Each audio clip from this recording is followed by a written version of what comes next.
ভারতে থাকার শর্ত পূরণ করতে পারেননি, তাই আধার আইন 2016 28 ধারা অনুযায়ী সংশ্লিষ্ট ব্যক্তির আধার কার্ড নিষ্ক্রিয় করে দেওয়া হয়েছে।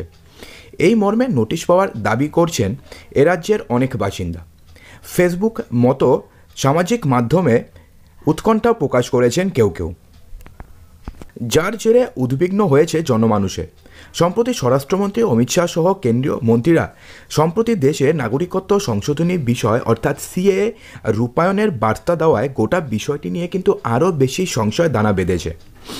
মাথাচাড়া দিচ্ছে এমন নোটিশের প্রকৃত উদ্দেশ্য নিয়ে প্রশ্ন এবং জল্পনা। তার উপরে আবার আরও একটা সমস্যা রয়েছে, সেটা হচ্ছে দীর্ঘদিন আগে অর্থাৎ প্রায় 10 বছর আগে যারা আধার কার্ড করেছেন তাদের আধার কর্তৃপক্ষ বায়োমেট্রিক সহ অন্যান্য তথ্য বা আপডেট করতে বলেছেন, যাতে সাম্প্রতিক তথ্য সেখানে রাখা থাকে। এখানে প্রয়োজনীয় তথ্য সংশোধন করে নিতে বলেছে। ফলে ইউআইডিআইয়ের বার্তা অনুযায়ী আধার যাচাই না করলে আধার নম্বর নিষ্ক্রিয় হচ্ছে কিনা সেই বিষয়ে কিন্তু একটা সংশয় বা ধোঁয়াশা ছড়াচ্ছে। সব মিলিয়ে আধার নিয়ে বাড়ছে ক্রমাগত সংশয় এবং ধোঁয়াশা।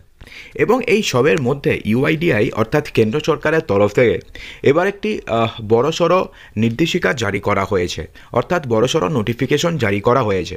এবং সেই নোটিফিকেশনে যেই চিঠিটি ছড়িয়ে পড়ছে তার সত্যতা নিয়েও কিন্তু বিবৃতি দেওয়া হয়েছে। তো কি বলা হয়েছে সেখানে জানার জন্য ভিডিওটিকে সম্পূর্ণ দেখবেন। তবে তার আগে আপনি কি এমন কোনো চিঠি পেয়েছেন অবশ্যই কমেন্ট বক্সে জানাতে একদমই ভুলবেন না। তো সমাজ মাধ্যমে ঘুরতে থাকা আধার নিষ্ক্রিয় হওয়ার নোটিশের হেডলাইন দেখে অবশ্য সোমবার প্রাথমিকভাবে ইউআইডিআই অর্থাৎ unique identification development authority of India অর্থাৎ যারা মূলত আধার কার্ড নিয়ে টোটাল সমস্ত কিছু গভর্নিং বডি, তারা দাবি করেছে যে সেটি কিন্তু সম্পূর্ণভাবে ভুয়ো। সূত্রটির বক্তব্য, কারোর ভারতে থাকার যোগ্যতা নিয়ে প্রশ্ন উঠলেও এভাবে আগে আধার নম্বর নিষ্ক্রিয় করা যায় না। তিনি বিদেশি বলে অভিযোগ যদি ওঠে তাহলে তাকে প্রথমে এদেশে তার নাগরিকত্বের প্রমাণ বা দাবি প্রমাণের সুযোগ দেওয়া হয়। এছাড়া আধার সংশোধন বাধ্যতামূলক নয়, অর্থাৎ যেই 10 বছর পরে আধার কার্ড আপডেট করতে বলা হচ্ছে সেটা কিন্তু মোটেও বাধ্যতামূলক নয়। কেউ যদি ইচ্ছা করে করবে তো করতে পারে, না করলেও যে তার আধার কার্ড নিষ্ক্রিয় হয়ে যাবে তেমন কোনো কিন্তু কথা নেই। ফলে তা না করা থাকলে সেটি নিষ্ক্রিয় হওয়ার কোনো নির্দেশ এখনও পর্যন্ত আসেনি। সমাজ মাধ্যমে ছড়ানো নোটিশে বলা হয়েছে যে আধার নিষ্ক্রিয় করা নিয়ে অভিযোগ থাকলে সংশ্লিষ্ট ব্যক্তিকে ইউআইডিআইয়ের আঞ্চলিক দপ্তর কিংবা আধারের ওয়েবসাইটে তা জানাতে হবে। সংশ্লিষ্ট মহলের খবর যে এমন নোটিশপ্রাপ্ত বেশ কয়েকজন আধার গ্রাহক কলকাতার টেলিফোন ভবনে ইউআইডিআইয়ের শাখা দপ্তরে উপস্থিত ইতিমধ্যে হয়েছেন। অনেকে সেখানে ফোন করেও করছেন বলেও জানা গেছে। সেই সব গ্রাহকরা এ নিয়ে সরকারিভাবে অভিযোগ বা বক্তব্য জানানোর পরে রাঁচির আঞ্চলিক দপ্তরে বিষয়টি জানানো হবে বলে ওই শাখা অফিসে জানিয়েছেন তারা।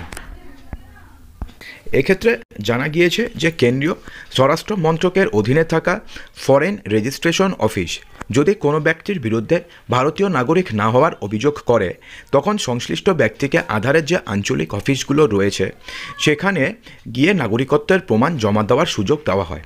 পশ্চিমবঙ্গের বাসিন্দাদের জন্য অফিস রয়েছে রাঁচিতে। যদি সেই ব্যক্তি না করতে পারেন তাহলেই তার আধার নিষ্ক্রিয় হওয়ার প্রশ্ন ওঠে। অর্থাৎ এক্ষেত্রে আপনাকে সরাসরি কোনো নোটিশ দেবে বা বাড়িতে আপনাকে কোনো চিঠি দেবে যে আপনি ভারতের নাগরিকত্ব বা ভারতের নাগরিক হওয়ার যোগ্যতা অর্জন করেননি, তাই আপনার আধার কার্ড বাতিল করে দেওয়া হচ্ছে বা আপনি ভারতীয় নাগরিক নন। এই সমস্ত কোনো SMS কিংবা এরকম কোনো চিঠি ইউআইডিআইয়ের পক্ষ থেকে পাঠানো হয়নি এবং আগেও পাঠানো হবে না, কারণ এরকমভাবে কারণ নাগরিকত্ব বাতিল করা যায় না। সেক্ষেত্রে আরও কিছু ক্লজ রয়েছে। যদি আপনার নাগরিকত্ব বাতিল হয় কোনো কারণে ধরুন, তো সেক্ষেত্রে আপনি যে ভারতীয় নাগরিক নন সেটা আপনাকে প্রমাণ করার জন্য সুযোগ দেওয়া হবে। এমনিভাবে আপনাকে আধারের আইন 28 আপনাকে ভারতীয় নাগরিক নন এইভাবে কোনোদিনও ডিক্লেয়ার করা যায় না, এমনটাই কিন্তু ইউআইডিআইয়ের তরফ থেকে ক্লিয়ারলি জানিয়ে দেওয়া হয়েছে। তো বন্ধুরা, আশা করব যে ভিডিওটিতে আপনাদের সমস্ত কিছুই সঠিকভাবে বোঝাতে পেরেছি। যদি ভিডিওটি আপনার ভালো লেগে থাকে তো ভিডিওটিকে লাইক করবেন, বন্ধুদের মাঝে প্রচুর শেয়ার করবেন এবং চ্যানেলটিকে সাবস্ক্রাইব অবশ্যই করবেন।